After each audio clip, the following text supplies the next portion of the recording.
Bismillahirrahmanirrahim. Assalamualaikum warahmatullahi wabarakatuh. Selamat pagi. Semoga semuanya hari ini dalam keadaan sehat walafiat. Pertama-tama yang saya hormati Ibu Linda Herlina selaku Guru Mata Pelajaran Sejarah Indonesia, serta teman-teman yang saya banggakan. Kami kelompok 5 dari kelas 12 MIPA 1 ingin memaparkan materi yang berjudul Sistem dan Struktur Politik dan Ekonomi Bangsa Indonesia Masa Demokrasi Liberal. Namun sebelumnya izinkan kami memperkenalkan diri terlebih dahulu. Saya Salwahani sebagai moderator dan presentator. Untuk teman saya Daniani Septiani sebagai pencari materi. Saya Dewa Landari sebagai pencari materi. Dan ada Yudia, tapi lagi belakang hadir. Selanjutnya yang saya Nova Zaira Laudi sebagai presentator. Saya Hamizan Muhammad Nasution sebagai presentator. Saya Rama Nur Arfian Pertama sebagai presentator. Yasmin Kamal Putri sebagai pembuat soal evaluasi. Dan saya Bramantio Priyotomo sebagai host dan editor. Juga sebagai pembuat sway pada materi kali ini. Dan yang terakhir, saya Muhammad Rizky Nur Fauzi sebagai perekap nilai.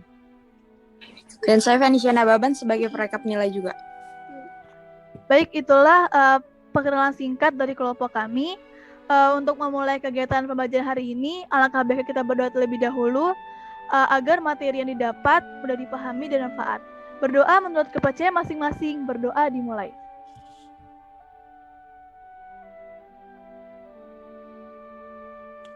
Amin, berdoa selesai. Langsung saja, saya bisa di share screen. Masuk ke materi yang pertama.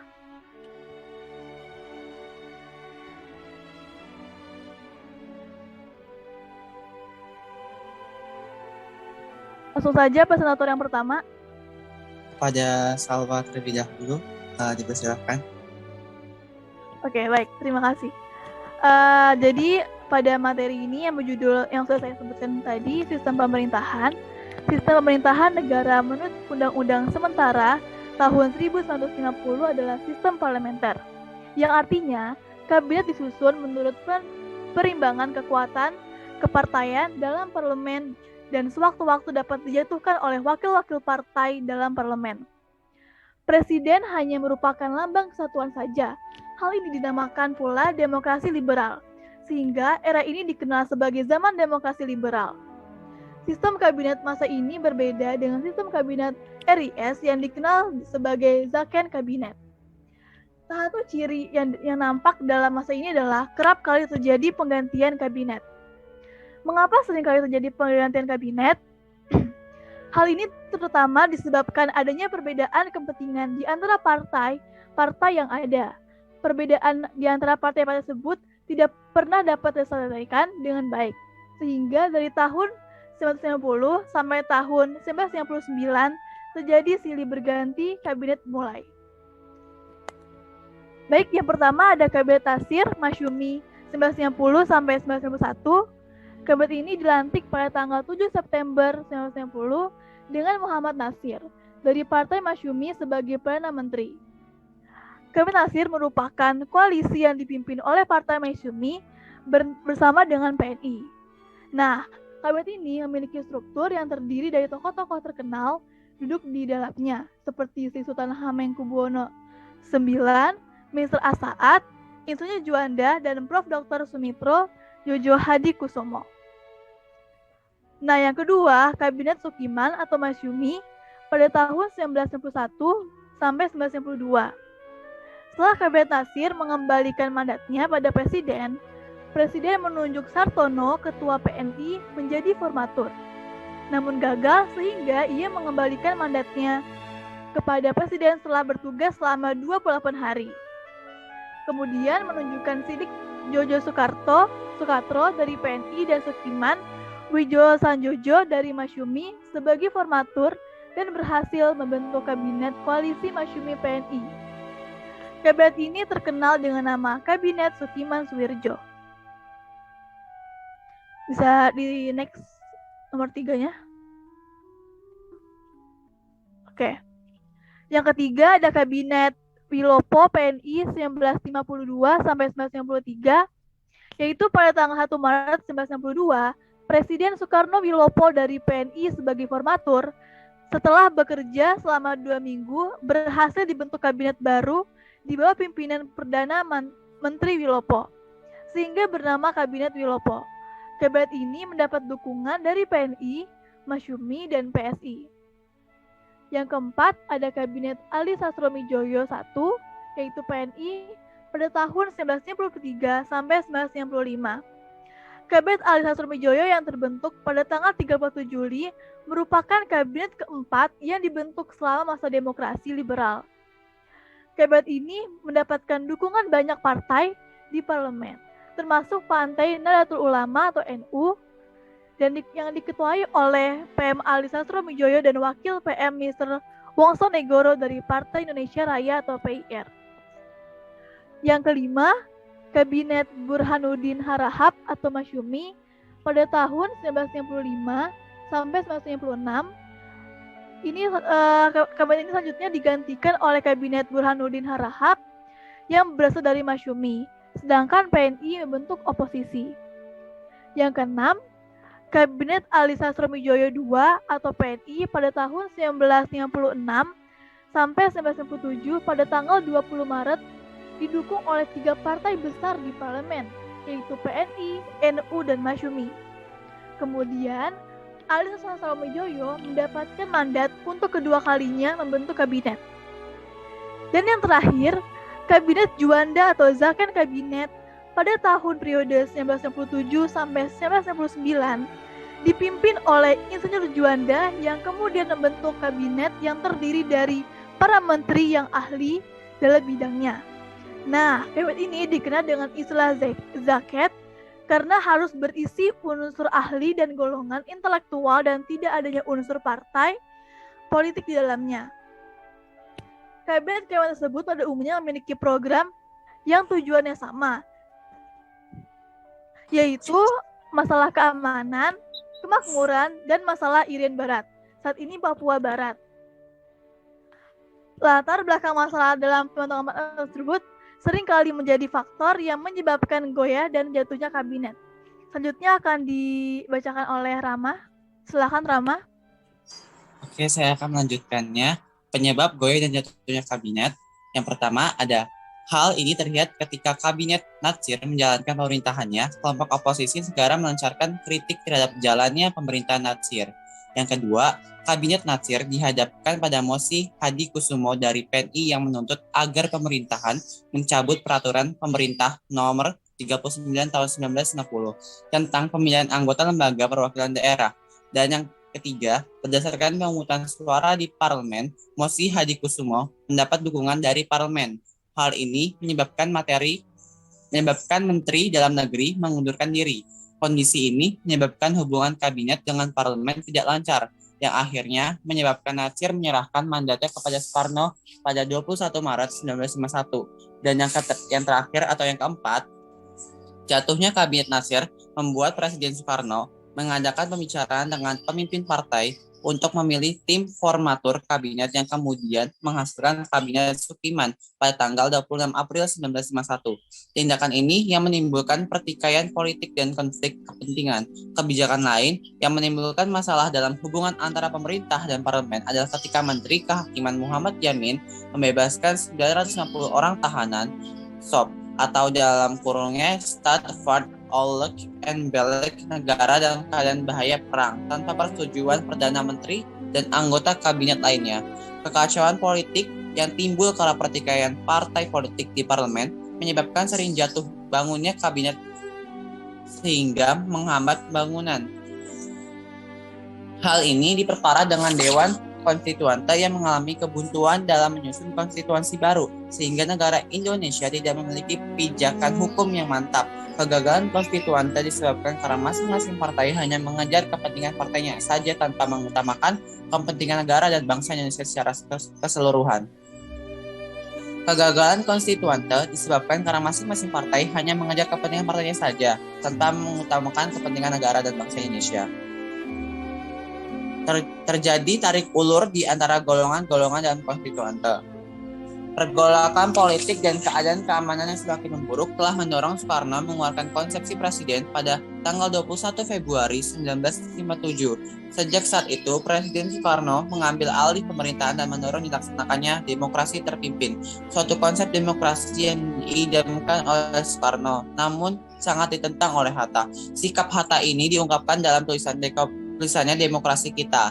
Hatta menuliskan bahwa bagi saya yang lama bertengkar dengan Soekarno tentang bentuk dan susunan pemerintahan yang efisien, ada baiknya diberikan kesempatan yang sama dalam waktu yang layak. Apakah sistem itu akan menjadi suatu sukses atau kegagalan? Singkatnya, waktu periode pemerintahan kabinet-kabinet membuat keadaan politik Indonesia tidak stabil, bahkan hal ini ditakutkan berimbas pada segala aspek lain negara. Hal tersebut akhirnya terselesaikan oleh Presiden Soekarno mengeluarkan Dekret Presiden 5 Juli 1999 yang berisi sebagai berikut. 1. Pembubaran konstituante. Dan yang kedua, berlakunya kembali UUD 1945. Yang ketiga, tidak berlakunya UUDS atau Undang-Undang Dasar Sementara 1950. Dan yang keempat, pembentukan MPRS, Majelis Permusyawaratan Rakyat Sementara, dan DPAS setelah keluarnya Dekret Presiden 5. Atau yang terakhir, Juli 1999 dan tidak berlakunya lagi UUD 1950. Dekret Presiden 5 Juli 1999 dan tidak berlakunya lagi UUDS 1950, maka secara otomatis sistem pemerintahan demokrasi liberal tidak berlaku lagi di Indonesia dan mulainya sistem presidensial dengan demokrasi terpimpin ala Soekarno.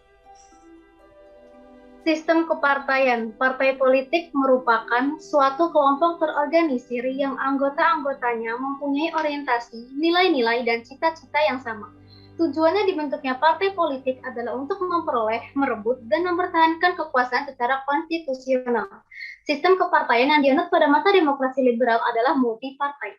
Pasca proklamasi kemerdekaan, pemerintah RI memerlukan adanya lembaga parlemen yang berfungsi sebagai perwakilan rakyat sesuai dengan amanat Undang-Undang Dasar 1945. Keberadaan parlemen dalam hal ini DPR dan MPR tidak terlepas dari kebutuhan adanya perangkat organisasi politik yaitu partai politik. Pada 23 Agustus 1945, Presiden Soekarno mengumumkan pembentukan Partai Nasional Indonesia sebagai partai tunggal. Namun, keinginan Presiden Soekarno tidak dapat diwujudkan. Gagasan pembentukan partai baru muncul lagi ketika pemerintah mengeluarkan maklumat pemerintah pada tanggal 3 November 1945. Melalui maklumat inilah gagasan yang pembentukan partai-partai politik dimunculkan kembali dan berhasil membentuk partai-partai politik baru.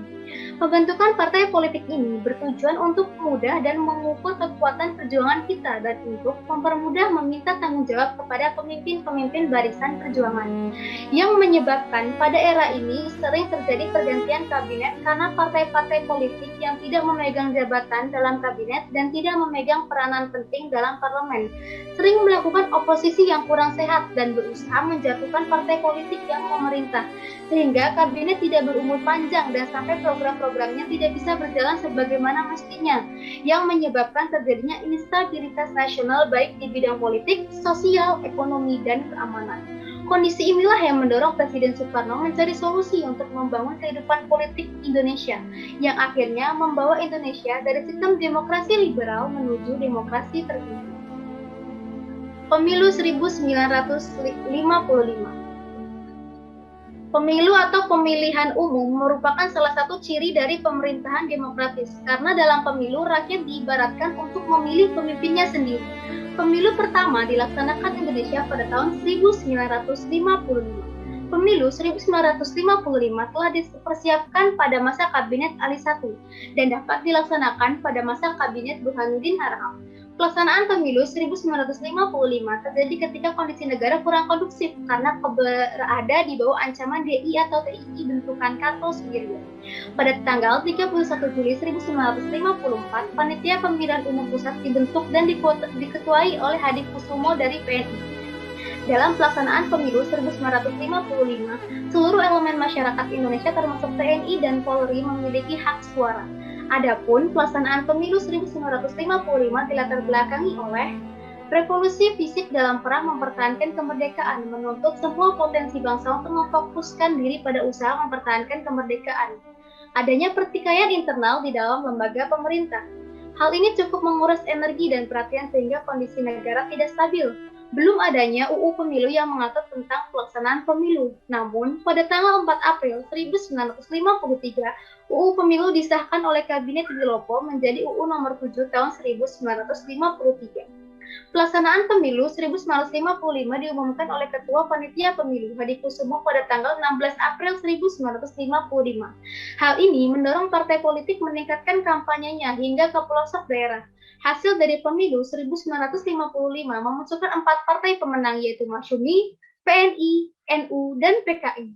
Pemilu 1955 dilaksanakan 2 tahap agar lebih fokus. Kedua tahap tersebut antara lain sebagai berikut. Tahap pertama adalah pemilihan anggota DPR yang diselenggarakan pada tanggal 29 September 1955. Pemilihan anggota DPR diikuti oleh 29 kandidat yang terdiri dari partai politik maupun individu. Tahap kedua adalah pemilihan anggota konstituante yang diselenggarakan pada tanggal 15 Desember 1955. Pemilihan anggota konstituante diikuti oleh 35 kandidat dari partai politik maupun individu. Pemikiran ekonomi nasional. Latar belakang kemunculan pemikiran ekonomi nasional berawal dari keinginan ahli ekonomi Indonesia untuk menghapus pengaruh ekonomi kolonial dari Indonesia. Selain itu, mereka juga ingin menggeser dominasi perusahaan asing dalam perekonomian Indonesia. Keterpurukan ekonomi pada masa itu membuat pemerintah mengeluarkan sejumlah kebijakan besar. Kebijakan yang dimaksud diantaranya 1. Gunting Syafruddin Gunting adalah kebijakan pemotongan nilai uang atau sanering, yaitu memotong uang dengan memberlakukan nilai setengahnya untuk mata uang yang mempunyai nominal rupiah 2,50 ke atas. Tujuan menanggulangi defisit anggaran sebesar rupiah 5,1 miliar. Dengan kebijakan ini, jumlah uang yang beredar bisa berkurang. Gerakan Benteng. Gerakan ini bertujuan untuk mengubah struktur ekonomi kolonial menjadi struktur ekonomi nasional. Program ini dicetuskan oleh Dr. Sumitro Jojo Hadikusumo, seorang ahli ekonomi Indonesia yang dituangkan dalam program kerja Kabinet Natsir. 3. Sistem ekonomi Alibaba diperakasai oleh Mr. Ishak Jokro Hadi Surjo, Menteri Ekonomi pada masa Kabinet Ali I. Kabinet ini fokus pada kebijakan Indonesia dan mengutamakan kaum pribumi. Kata Ali mewakili pengusaha pribumi dan Baba mewakili pengusaha Tionghoa. Program ini berisi pemberian kredit dan lisensi pemerintah untuk pengusaha swasta nasional pribumi agar dapat bersaing dengan pengusaha non-pribumi. Namun program ini gagal karena pengusaha pribumi masih miskin dibanding pengusaha non-pribumi. 4. Gerakan Asaat. Gerakan ini digagas oleh Mr. Asad yang bertujuan untuk melindungi perekonomian warga Indonesia asli dari persaingan dagang dengan pengusaha asing khususnya Tionghoa. Pada Oktober 1956, pemerintah menyatakan akan membuat lisensi khusus untuk para pengusaha pribumi. 5. Rencana Pembangunan 5 tahun RPLT 1956 sampai 1960. Tujuan dari rencana 5 tahun ini adalah mendorong munculnya industri besar, munculnya perusahaan-perusahaan yang melayani kepentingan umum dan jasa pada sektor publik yang hasilnya diharapkan mampu mendorong penanaman modal dalam sektor swasta. 6. Nasionalisasi perusahaan asing. Beberapa perusahaan asing yang dinasionalisasi oleh pemerintah Indonesia diantaranya adalah Bank Nederlands Indie Eskom Bank Dagang Negara, Bank de Nationale Handelsbank NV, Bank Umum Negara, NV Nederlands Handelsmaatschap Bank Exim, Koninklijke Nederlands Indisch Luchtvaart Maatschappij Nil M, Garuda Indonesia, dan lain-lain. Mohon maaf jika ada kesalahan dalam pengucapan. Sistem ekonomi liberal. Pada masa itu terdapat 2 permasalahan yang harus dihadapi oleh bangsa Indonesia. Permasalahan jangka pendek yang dihadapi pemerintah Indonesia saat itu adalah tingginya jumlah mata uang yang beredar dan meningkatnya biaya hidup. Serta permasalahan jangka panjang yang dihadapi pemerintah adalah pertambahan jumlah penduduk dengan tingkat yang rendah. Berikut ini adalah permasalahan yang dihadapi oleh pemerintah Indonesia pada saat itu. 1. Setelah pengakuan kedaulatan dari Belanda pada tanggal 27 Desember 1949, Bangsa Indonesia menanggung beban ekonomi dan keuangan seperti yang telah ditetapkan oleh KMB. Beban tersebut berupa hutang luar negeri sebesar 1,5 triliun rupiah dan utang dalam negeri sejumlah 2,8 triliun rupiah. 2. Defisit yang harus ditanggung oleh pemerintah pada waktu itu sebesar 5,1 miliar. Indonesia hanya mengandalkan satu jenis ekspor, terutama hasil bumi yaitu pertanian dan perkebunan, sehingga apabila permintaan ekspor dari sektor itu berkurang, itu akan memukul perekonomian Indonesia. 3. Politik keuangan pemerintah Indonesia tidak dibuat di Indonesia, melainkan dirancang oleh Belanda. 4. Pemerintah Belanda tidak mewarisi nilai-nilai yang cukup untuk mengubah sistem ekonomi kolonial menjadi sistem ekonomi nasional. Kebijakan yang ditempuh pemerintah untuk menanggulangi permasalahan tersebut diantaranya adalah melaksanakan industrialisasi yang dikenal dengan rencana Sumitro. Sasaran yang ditekankan dari program ini adalah pembangunan industri dasar seperti pendirian pabrik-pabrik semen, pemintalan, karung, dan percetakan. Kebijakan ini diikuti dengan peningkatan produksi, pangan, perbaikan sarana dan prasarana, dan penanaman modal asing. Upaya lain yang dilakukan pemerintah yaitu sebagai berikut. 1. Perjanjian finansial dan ekonomi FINEC.